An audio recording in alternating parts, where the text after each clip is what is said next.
रूस और यूक्रेन के युद्ध से जुड़ी है, लेकिन युद्ध का कहीं जिक्र हम नहीं करने वाले हैं। आप पूछेंगे युद्ध से जुड़ी है लेकिन जिक्र नहीं करोगे, ऐसा कैसे संभव है? हाल ही में क्या हुआ है, फ्रांस ने कहा है कि वो भारत के वीनस मिशन में, यानी कि जो हमारा शुक्रयान मिशन जाने वाला है, उसमें भाग नहीं लेगा। क्यों नहीं लेगा? क्योंकि वो रशिया के साथ काम नहीं करना चाहता। अब रशिया कहाँ से आ गया? रशिया भी हमारे वीनस मिशन में भाग ले रहा था।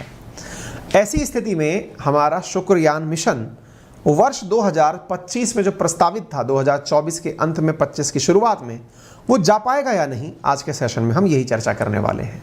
यानी कि हमारा शुक्रयान मिशन संभव होगा या नहीं, आज के सेशन में जब हम इसकी चर्चा करें तो इससे पहले ये जान लें कि फ्रांस हमें क्या योगदान दे रहा था।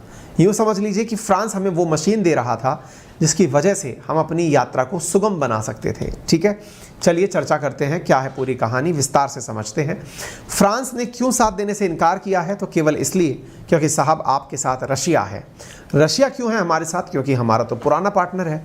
फ्रांस क्यों साथ नहीं दे रहा? ये जगविदित है, क्योंकि रशिया ने यूक्रेन के ऊपर स्पेशल मिलिट्री एक्शन किया है। ठीक है, तो आप यहाँ न्यूज़ में देख सकते हैं कि फ्रांस ने निर्धारित किया है कि रशिया की पार्टनरशिप के कारण हम इंडिया के साथ काम नहीं करेंगे। France refuses to work with Russia on device for India's Venus mission. हमारा जो वीनस मिशन है उसमें फ्रांस ने भागीदारी लेने से इनकार कर दिया है। कहा है कि इसमें रशिया ऑलरेडी जुड़ा हुआ है। हाँ जी, अब आगे बढ़ते हैं साथियों, थोड़ा सा आपको वीनस मिशन के बारे में बताने के लिए। वीनस मिशन के बारे में शायद आपको ऑलरेडी थोड़ी जानकारी हो। मैं टेक्निकल टीम से गुजारिश करूंगा कि मैंने एक बार इस मिशन के बारे में जानकारी दी थी, वो आपको पिन में बताएं, पिन करके बता दें, जिसमें मैंने ये कहा था कि यदि एक ऐसा शुक्रयान शुक्र पर कोई इसलिए नहीं जा पाया क्योंकि जो गया वो बचा नहीं है। ठीक है, मैंने इस तरह से एक वीडियो किया हुआ है। साथियों, कहाँ पर है ये पूरा की पूरा वीनस मिशन, किस तरह से है, कहाँ जाने की बातें हो रही हैं, क्या इसका मायना है, सारी बातें अब आपको इस तस्वीर से समझ में आएंगी। देखिए, ये देख करके तो आपको पूरी तरह से समझ में आ ही गया है कि हम सोलर सिस्टम की बात कर रहे हैं। सोलर सिस्टम जो कि सूरज के चारों तरफ घूमते हुए ग्रहों से मिलकर बना है। इन ग्रहों के अंदर अगर हम बात करते हैं तो सूरज के सबसे नज़दीक जो है वो मरकरी है। मरकरी से जस्ट दूर थोड़ा सा वो है वीनस। वीनस से आगे जब हम चलते हैं तो हमें दिखाई पड़ता है, आप देखिए ये रहा वीनस चक्कर लगाता हुआ, और इससे आगे जब हम चलते हैं तो अर्थ हमें दिखाई पड़ता है, और अर्थ से आगे चलते हैं तो हमें मार्स दिखाई पड़ता है। इंडिया ने अभी तक इंडिया के ही ग्रह, उपग्रह के रूप में प्रेजेंट जो चंद्रमा है वहां तक मिशन भेज लिया है, और इंडिया ने अर्थ से मार्स तक यानी मंगल तक अपना मिशन भेज लिया है। वर्तमान में हम और थोड़ा सा आगे जाना चाहते हैं। हमने अभी तक क्या किया, हमने पृथ्वी से बाहर की तरफ बोले तो अगर अर्थ चक्कर लगा रही है सूरज के यूं, तो बाहर की तरफ हमने मिशन इस पे मंगल पर तो भेजने का काम कर लिया है। अब हम थोड़ा सूरज की तरफ मिशन भेजना चाहते हैं, तो हमें नजर आता है वीनस यानी कि शुक्र। अब जब हम शुक्र की बात करते हैं तो इसके बारे में मैं थोड़ी सी चीजें आपको और बता देता हूं। जो शुक्र है ना, इसे लगभग पृथ्वी का ट्विन्स ही समझा जाता है। ऐसा माना जाता है कि पृथ्वी जैसा ही है। हाँ, लेकिन एक इंपॉर्टेंट जानकारी मैं यहां दे दूं आपको कि अर्थ से अगर वीनस पर जाना है तो जो समय है वो अभी आने वाले 2 सालों के भीतर है, यानी 2024 से 25 के बीच में अगर आप चले गए तो वेल एंड गुड है, अदरवाइज आप 2031 में जा पाएंगे। अब आपके दिमाग में सवाल बनेगा, ऐसा क्यों? अब सवाल बनता है सर ऐसा क्यों कि हम लोग 2024 के बाद 2031 में जा पाएंगे, ऐसा क्यों? तो इधर की तरफ देखिए साथियों, यहां पर अगर आप देखें तो अर्थ और वीनस एक दूसरे से आपको जैसे दिखाई पड़ रहे हैं, अगर ये एक दूसरे के नजदीक आएंगे तभी हमारे लिए सबसे ज्यादा फ्रूटफुल होगा। अदरवाइज इस डिस्टेंस को ट्रेवल करने में बहुत ज्यादा समय लग जाएगा। चूंकि ये सब की सब ग्रह सूरज के चारों तरफ चक्कर लगा रहे हैं, तो जब चक्कर लगाते लगाते एक दूसरे के सामने आ जाएंगे, उस समय की यात्रा सबसे आसान यात्रा कंसीडर की जाएगी। अगर उसके अतिरिक्त समय लग गया तो फिर ये चक्कर पे कोई आगे और कोई पीछे रह गया तो फिर अगले 7 साल बाद नंबर आएगा। यानी यदि हमारा 2024 का मिशन नहीं हो पाया तो हमारा अगले 2031 में जाकर के शुक्रयान का मिशन होगा। ये शुक्रयान मिशन इसरो के द्वारा प्रस्तावित था, अलग अलग टाइम ड्यूरेशंस दिए जाते रहे। अभी जो परफेक्ट डेट थी वो 2025 की थी। ठीक है, अगर हम बात करते हैं इसरो के इस वीनस मिशन की कि हम जहां जाना चाहते हैं वो क्या जगह है, वीनस में ऐसा क्या है जहां पर हम जाने की सोच रहे हैं, क्या वीनस पर कोई लैंड करा है आज तक जो हम करेंगे।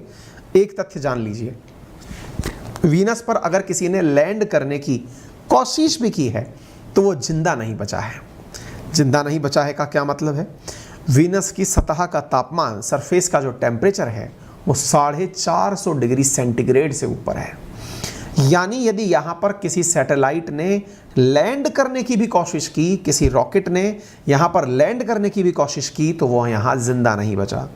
अभी तक जो अधिकतम रिकॉर्ड है वो 1 घंटे का है, एक अमेरिकी सैटेलाइट का जो वीनस पर लैंड की हुई है। अब आप पूछेंगे फिर आप क्या करने जा रहे हैं यहाँ पे, यानी इंडिया क्या करने जा रहा है। इंडिया यहाँ पर इसके चारों तरफ चक्कर काटने जा रहा है। असल मायने में चक्कर से ज़्यादा मज़ा हमको दुनिया को ये दिखाने में है कि देखो हम वीनस तक भी जा सकते हैं। ठीक है, आइए थोड़ा सा वीनस के बारे में जानकारी प्राप्त करते हैं। साथियों, वीनस के बारे में अगर हम जानें तो ये एक साल का मतलब सूरज के चारों तरफ चक्कर लगाने में कितना दिन लेता होगा। जैसे पृथ्वी 365 दिन लेती है, ऐसे ये 225 दिन के अंदर सूरज के चारों तरफ अपना चक्कर पूरा कर देता है। नंबर 1 इंपॉर्टेंट बात। दूसरी इंपॉर्टेंट बात जो सबसे इंटरेस्टिंग है वो ये है कि इसका एक दिन 1 साल से बड़ा है। बहुत ही इंटरेस्टिंग बात है, इसका एक दिन 1 साल से बड़ा है। यानी ये अपनी अक्ष पर 243 दिन के अंदर घूमता है। यानी इसका जो रोटेशन है वो अपनी अक्ष के ऊपर 243 दिन में होता है, वहीं सूरज के चारों तरफ ये 225 दिन में चक्कर लगा लेता है। ठीक है, तीसरी इंपॉर्टेंट बात, ये एक इस प्रकार का ग्रह है जिसके पास कोई भी उपग्रह नहीं है। जैसे अर्थ के पास में मून है, ऐसे इनके पास में अपना कोई मून नहीं है। क्या ये केवल इकलौता है ऐसा? जी नहीं, ऐसा ही मरकरी भी है जिसके पास अपना कोई भी मून नहीं है। तीसरी इंपॉर्टेंट बात, यहाँ का तापमान 465 डिग्री सेल्सियस है, मैं ये बता चुका हूँ। एक और इंटरेस्टिंग बात, ये अपनी अक्ष पर उल्टा घूमता है। यानी कि वीनस पर जो सूरज उगता है वो पश्चिम से होता है, क्योंकि ये उल्टा घूमता है, यानी कि वेस्ट साइड मूवमेंट करता है। इनके यहाँ सूरज उल्टा निकलता है। पांचवी इंपॉर्टेंट बात, यहाँ पर जो हवाएं चलती हैं वो 360 किलोमीटर प्रति घंटे की रफ्तार से चलती हैं। अच्छा, ये तो सारी बातें वो बताई जो कि आपको वीनस के बारे में क्यूरियोसिटी पैदा करती हैं। आपके मन में सवाल बनेगा कि क्या सूरज के नज़दीक होने के कारण इसका तापमान इतना ज़्यादा है? जी नहीं, इसका दूसरा कारण है। दूसरा कारण ये है कि साथियों, वीनस पर जो तापमान है उसका सबसे बड़ा कारण है यहाँ के एटमॉस्फेयर में 95% कार्बन डाइऑक्साइड का उपस्थित होना। इतनी ज़्यादा कार्बन डाइऑक्साइड है कि जो सूरज का तापमान वीनस पर आया वो ग्रीन हाउस इफेक्ट के कारण वापस लौट नहीं पाया। आपको मालूम होना चाहिए, बहुत से वैज्ञानिक ये भी मानते हैं कि वीनस पर कभी पृथ्वी की तरह ही जीवन रहा होगा, लेकिन वो जगह धीरे धीरे, क्योंकि वहाँ ग्रीन हाउस गैस का प्रभाव बढ़ता गया, वहाँ का तापमान बढ़ता गया। अब तापमान बढ़ते बढ़ते 450 डिग्री क्रॉस कर गया है। ऐसी स्थिति में वहाँ पर इंसान के रहने की संभावनाएं न्यूनतम हो गई हैं। कहते हैं कि किसी दिन अर्थ पर भी ऐसा होगा। अर्थ पर क्या होगा? अभी जहाँ फ्रैक्शंस में कार्बन डाइऑक्साइड है, विचार करिए, यदि कार्बन डाइऑक्साइड की मात्रा ऐसे ही बढ़ती चली गई तो हमारे यहाँ पर भी तापमान बहुत ऊंचा चला जाएगा, और बड़ा तापमान जब होगा तो जीवन यापन बहुत मुश्किल हो जाएगा, ऐसा कयास लगाते हैं। तो वीनस अभी से ऐसा है या पहले ऐसा था, तो इस बारे में ही हम लोग जांच करने के लिए अपना जो जांच करने वाला ग्रह है वो भेज रहे थे चक्कर काटने के लिए। ठीक है, दुनिया भर ने क्या क्या भेजा उसकी एक छोटी सी रिपोर्ट है। सोवियत स्पेस क्राफ्ट जिसका नाम था वेनेरा, वो यहाँ पर सबसे ज़्यादा अच्छी लैंडिंग करने में कामयाब हुआ, लेकिन इतना ज़्यादा प्रेशर और तापमान था कि वो लैंड करते ही क्रैश हो गया। ऐसे ही अमेरिका ने भी नासा की मदद से पायनियर वीनस मल्टीप्रोब नाम से एक मिशन भेजा 1978 में, जो 1 घंटे टिक पाया, उसके बाद मर गया। ऐसे ही बहुत सारे अन्य देशों ने भी अपने द्वारा मिशन भेजे, जिनमें से नासा का गैलीलियो, कैसिनी, मैसेंजर, ये मिशन है, लेकिन ये केवल चक्कर काट कर वापस आ गए। इंडिया भी इसका चक्कर काटने के लिए ही मैसेज भेजना चाहता है, यानी कि सैटेलाइट भेजना चाहता है। इंडिया का ये जो एक्सप्लोरेशन है ये संभव है कि अब आने वाले समय में थोड़ा डिले हो जाए, क्योंकि वीनस ने हमारे साथ फ्रांस ने वीनस पर हमारे साथ जाने से इनकार कर दिया है। ऐसी स्थिति में हमारा यह मिशन लेट हो सकता है, 2021 तक जा सकता है। ये जानकारी कहाँ से बाहर आई? रशिया के एक न्यूज़पेपर के हवाले से आई, जिसमें से ये पता चला कि फ्रांस ने इंडिया के साथ काम करने से इनकार कर दिया है, क्योंकि हम भारत के साथ काम कर रहे हैं। ठीक है, तो ये जानकारी है, उम्मीद है आप सभी को ये जानकारी समझ में आ गई हो। और इस प्रकार का यहाँ का मतलब फोटो है, इस प्रकार का यहाँ पर लावा है, ये बातें मैंने ऑलरेडी आप लोगों को कई बार पहले भी बता दी है। ठीक है साहब, चलिए, उम्मीद है आपको ये जानकारी समझ में आई हो। आपसे उम्मीद ये भी कर सकते हैं कि आप इस सेशन को ज़रूर शेयर करेंगे। सेशन को आगे बढ़ाते हुए, शेयर करते हुए चलते रहिए और थोड़ा आगे पहुंचिए।